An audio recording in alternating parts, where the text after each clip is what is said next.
out of the way now, would like to bring on Lauren Sims, Community and Government Affairs, and also the Honorable Will Haney, our Mayor of Mount Pleasant. Good afternoon, Lauren. Good afternoon, Mr. Mayor. Hey. How is everybody today? You both look great, great and healthy.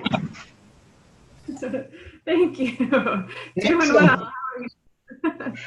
Everything's good. I'm still working on this beard of mine. It's doing better than I thought it would, so I'm going to keep it going. The wife likes it, so, happy wife, happy life, and it's that kind of thing. So I'm going to stick with it as long as possible. That's a good bunker beard. That's a real good bunker beard. I was told to lose mine, happy wife, happy life. So, there we go.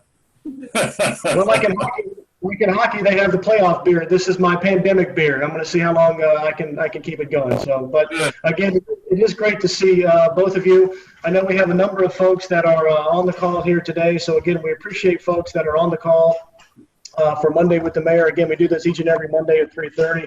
And Mr. Mayor, I wanted to get started with obviously lots of changes happening now with the restaurants and the retail, and there's talk of 50% of the square footage and number of people. Kind of set us straight in what that is in regards to restaurants and retail, because the restrictions and the requirements have changed a bit. And Lauren, feel free to chime in as you deem necessary as well. Sure. Thanks, and it's good to be here. Thank you all for joining us. I see we have quite a few people on with us. I want to say again, we spent weeks working on the protection side of this. We flattened the curve. You know that Mount Pleasant's numbers early on were alarmingly high. And I mean, one is too many. We all know that, especially if it's someone you know. And just to add a personal note, I think y'all know that last week I had 2 family members who had to be tested. And when you're waiting on that results, not in my household, but family members that live out of town, it brings it real close to home. And this is a lot more than numbers. This is a lot more than curves and graphs. This is people that we know, not only with COVID-19, but with jobs, with income, with people being furloughed. We all know people that have been furloughed and all of that. So this is all personal stuff. This is not, big picture graphs and curves. And just again, as we were stressing last week, all of the things about businesses that are open and what the stipulations are, this is all from the state now. So we are in, a reactive mode to whatever the state says and does. But as of today, restaurants could reopen to a degree, I believe, and Lauren, correct me if I'm wrong. Lauren does a good job of keeping up with the details on all of these things. It's 50% of their indoor capacity. Is that correct? Yes, sir. As of the time of certificate of occupancy. Right. And so the town has a record of that. Every public gathering place has a maximum record. If you've been anywhere, you've probably seen it. Movie theaters especially are famous for that. But restaurants, retail stores, all of those have a limit.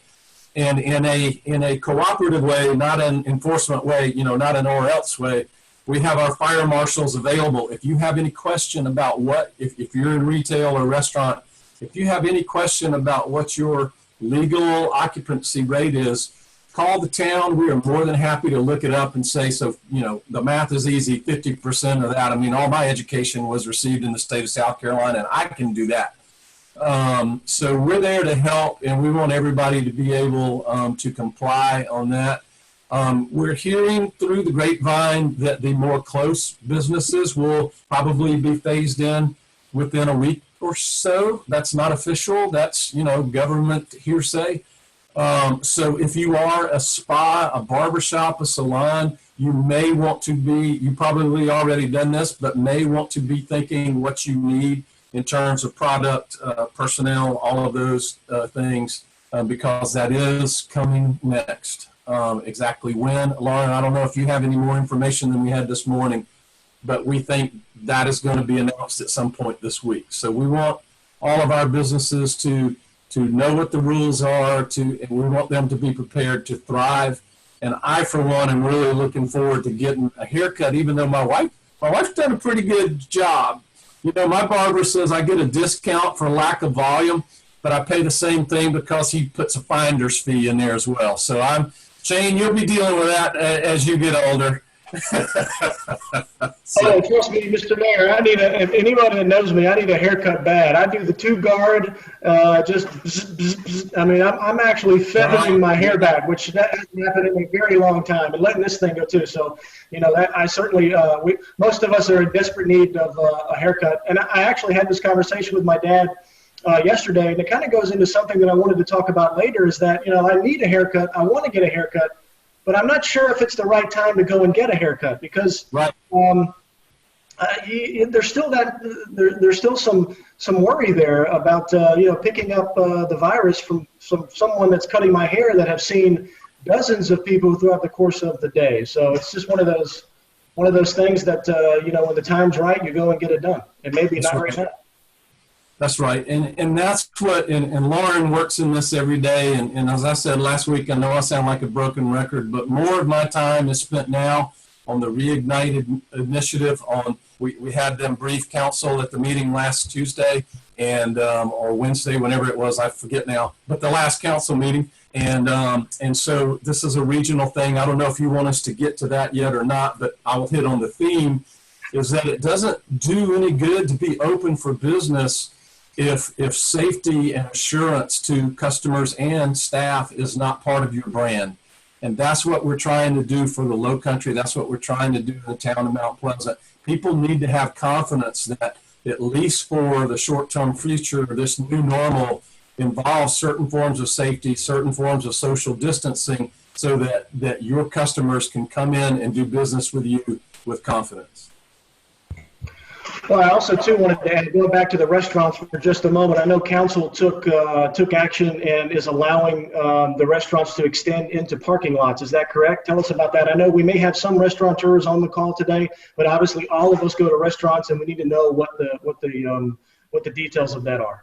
Sure, I'll hit on the highlights, and then Lauren, I'll throw it over to you as to how they can get help doing that. But council heard from some restaurants that may not have regular outdoor seating, but once outdoor seating was allowed, it was a way to preserve jobs and help our local restaurateurs by saying, hey, we will temporarily suspend certain laws, certain ordinances, so that you can expand into some parking and offer outdoor dining, even if you didn't already have an outdoor dining spot.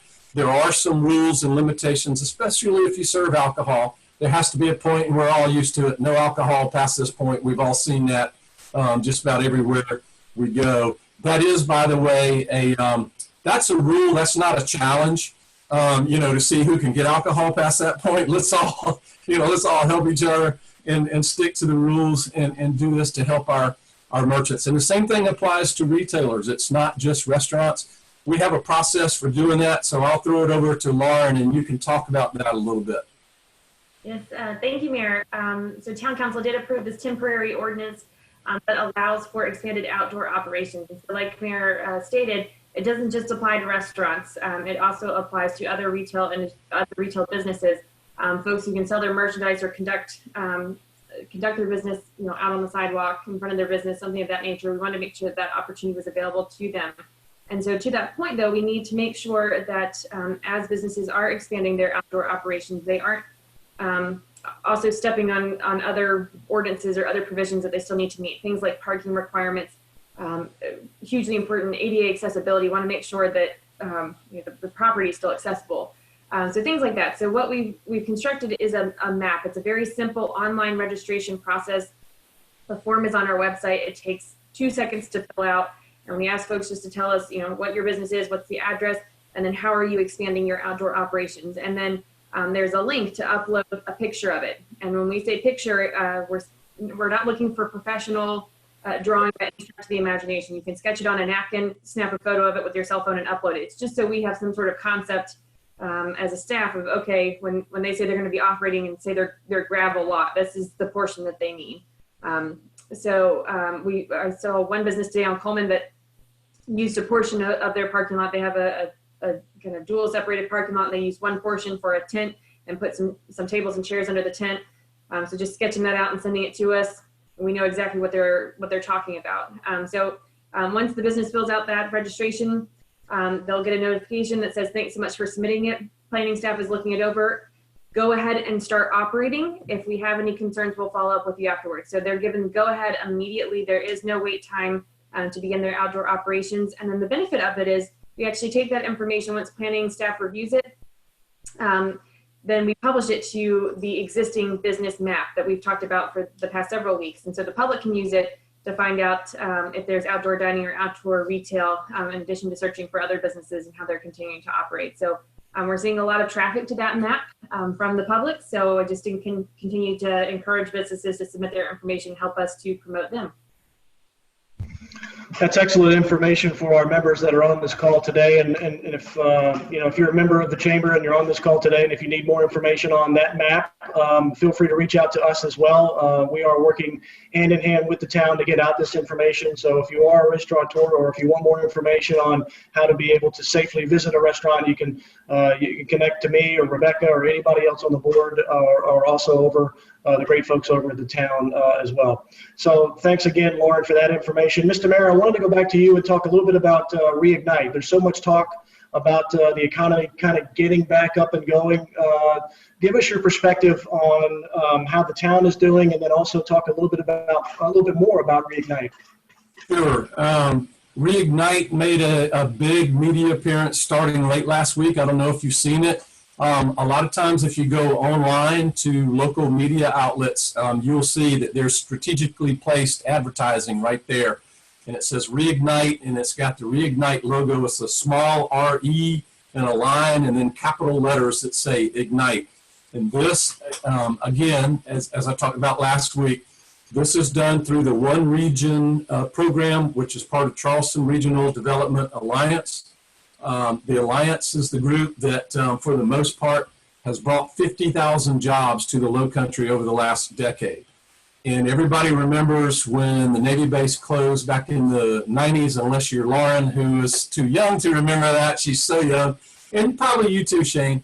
But if you had told us back then when the Navy base closed, and that was a doomsday scenario, if you had told us then that we would have a decade in our region when we would see 50,000 jobs created here, nobody would have believed you.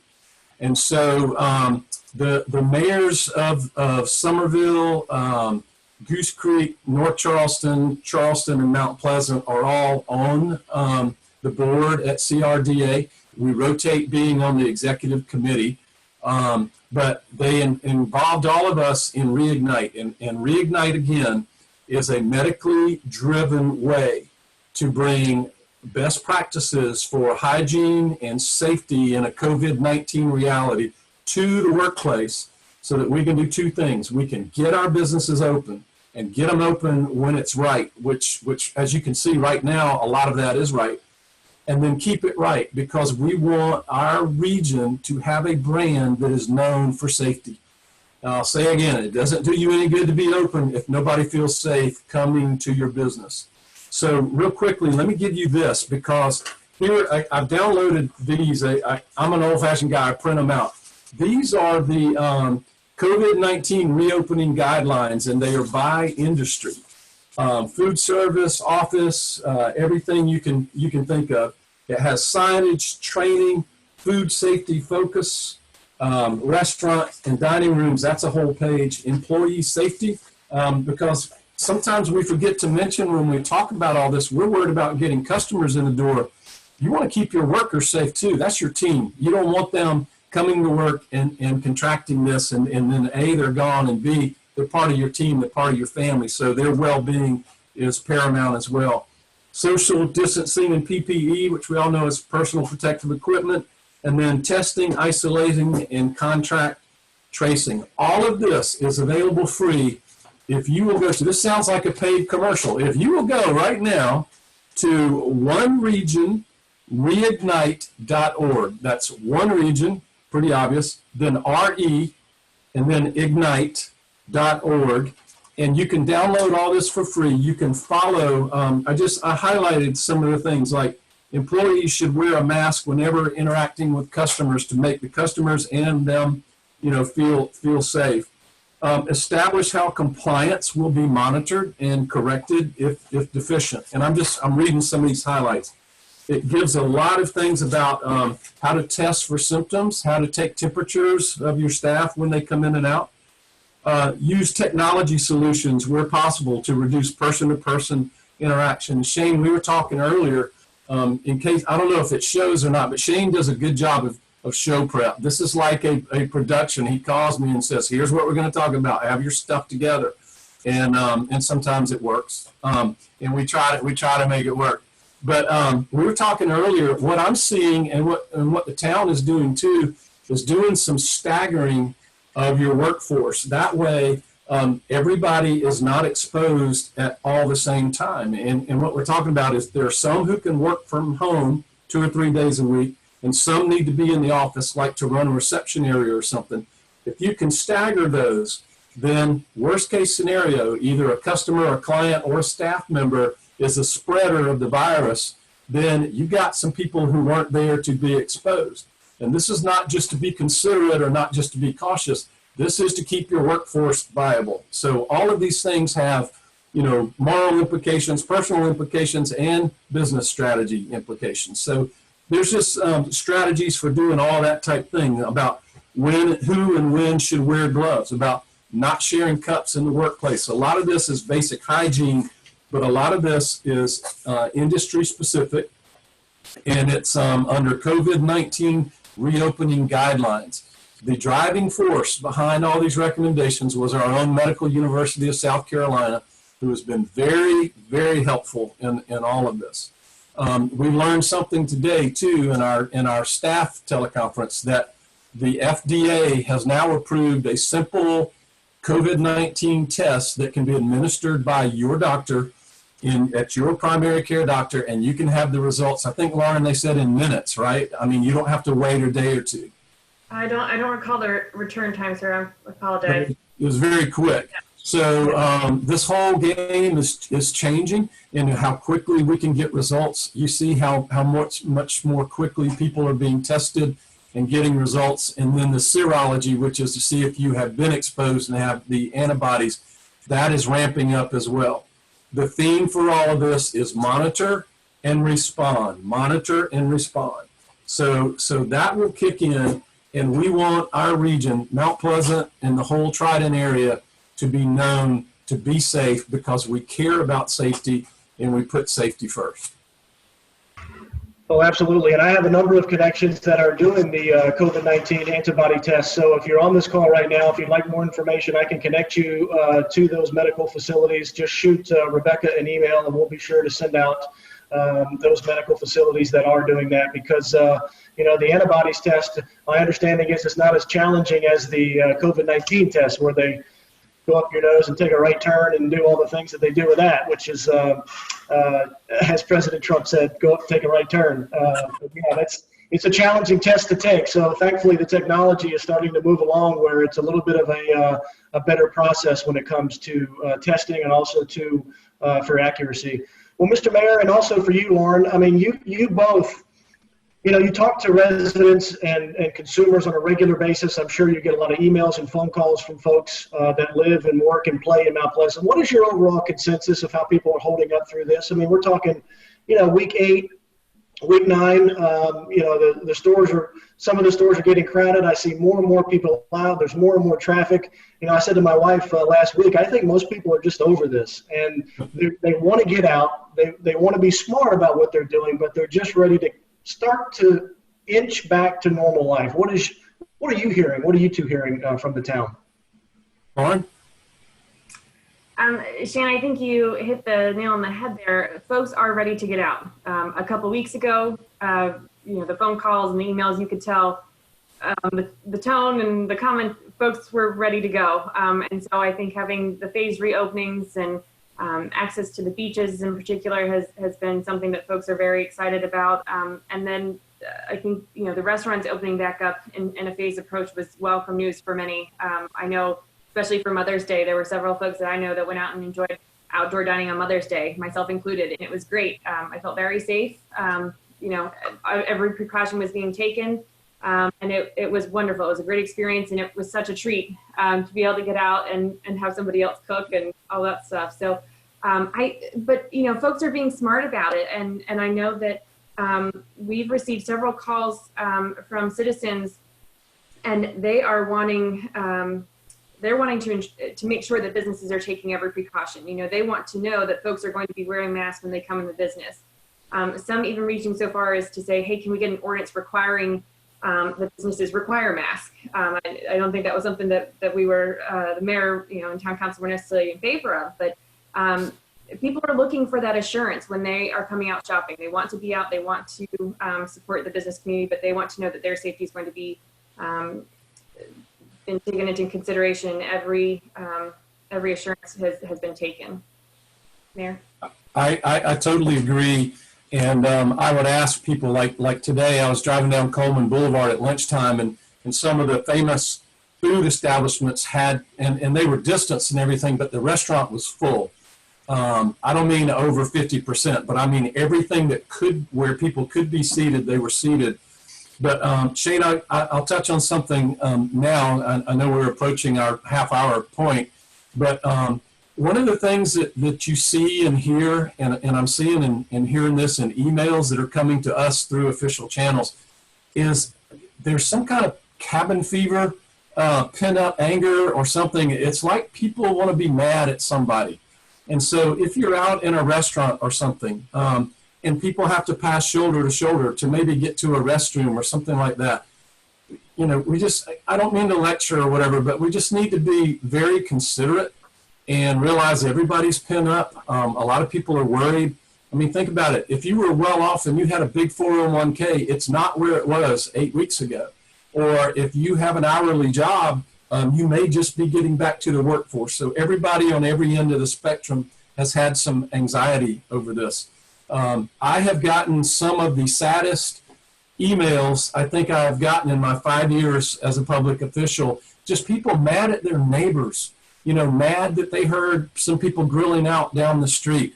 I got one today, somebody was mad that our police and fire gave a little child a birthday drive-by and did their sirens and horns. That's very sad.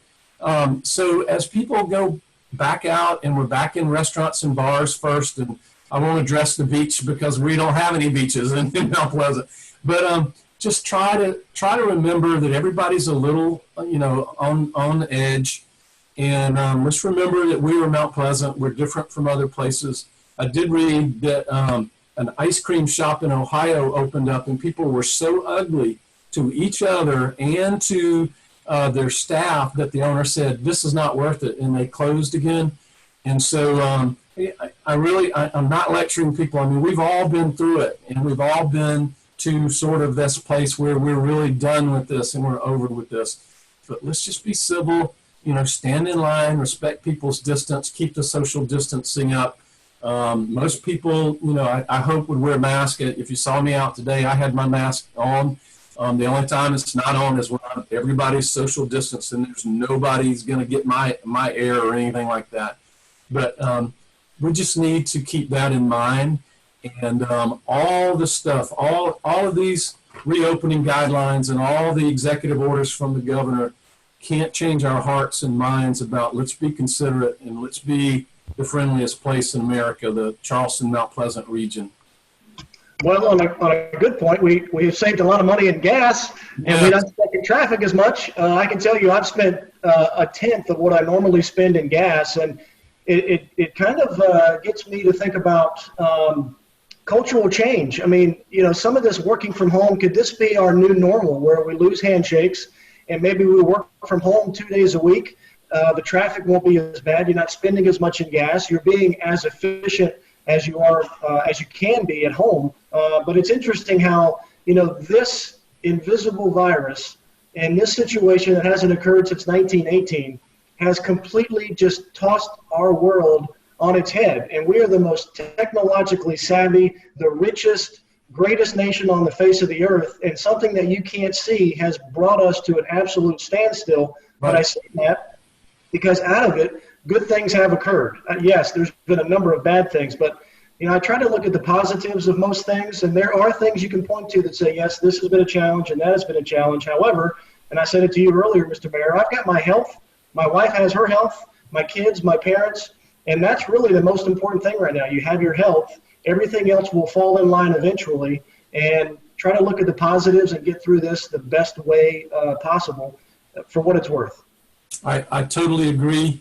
It would be good to see that if we, if we apply a 21st century mentality now to work. I've felt for a long time, now that we're being philosophical, that we still had sort of an industrial revolution mentality that to work, you had to be at a place. And as we're doing now, I mean, I'm sitting in my study in my home. I think everybody here is at home and we're working and we're doing stuff. And so it'll be good to see if we reevaluate that. It'll help with our traffic. And I think it'll help not just from a quality of life standpoint, but a productivity standpoint. You don't have to get in your car in Mount Pleasant and drive to an office in North Charleston or Goose Creek or even at Boeing or somewhere like that, but you're still working. That's a lot more productivity and a lot less, time on the roads and everything. So that could be a very good change from this. I know, under our form of government, I don't run town hall. I don't run the staff. It's not that kind of mayor system. But Eric DeMora does a really good job of that. And I have seen some changes that are in the works with how our staff is going to work. And there's going to be some flex time and some working from home. And I think that's good. And I hope we see that across our region. Well, this has been a really good discussion today. I thank the mayor for his time. I thank Lauren for your time. Any parting thoughts that you would like our members to know before we let you go? We're coming up on 30 minutes here. We want to be cautious of your time. Lauren, would you let people know where that map, how they can find that map of who's open and who's got the outdoor dining and everything? I think that's interesting. Absolutely, sir. If you go to our website, tompsc.com, we have a section on our website. We've got a spotlight that is labeled Reopening Guidance. If you click on that link, we have all those industry standards that Mayor listed previously, as well as a link to the Reignite strategy webpage. And we also have the link to the map there. So the online registration and the map, all that can be found under the Reopening Guidelines section of our website. And I just put that in the chat for everybody too. So if you missed it, weren't able to write it down, just check the chat. That information is there. If you need anything from us as well, feel free to reach out to me directly, Shane at MountPleasantChamber.org. Mr. Mayor, any parting words from you, sir? Yep. Everybody, there's one way to reignite our economy, and that is together. I want to send everybody to the Reignite website. It is oneregionreignite.org, and get all these guidelines and let your staff, your employees, and your customers know that you're ready to open, you're ready to reignite your business, and you're ready to do it the right way in this new COVID-19 reality. And know that the town of Mount Pleasant is here to help in any way we can. And I think we've demonstrated that and continue to demonstrate that every day.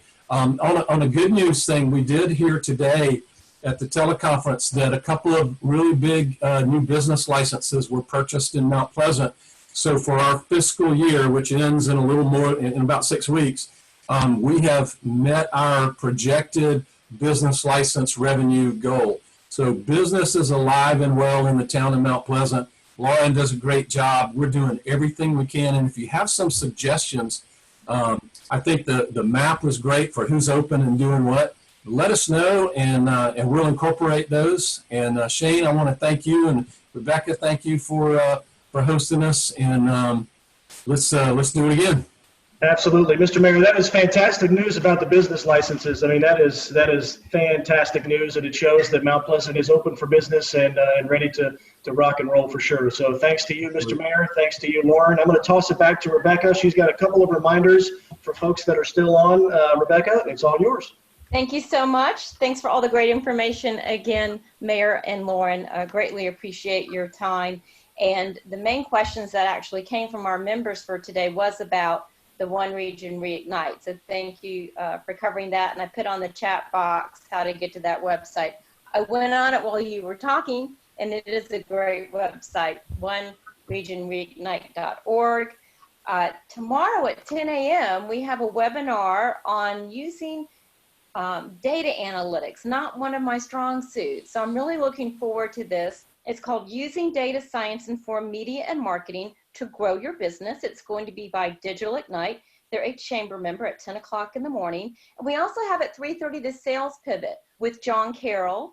He does a great job every week moderating some panelists who are chamber members. Tomorrow it's Kathleen Herman, who's the director of Mount Pleasant Town Center, their marketing, Ben Knight of Viking Mergers and Acquisitions, and Stephanie Scheib, who's the VP of Marketing for the Gilliard. And we're going to be talking about how do you sell your products and services effectively in a post-pandemic economy. So lots of great information.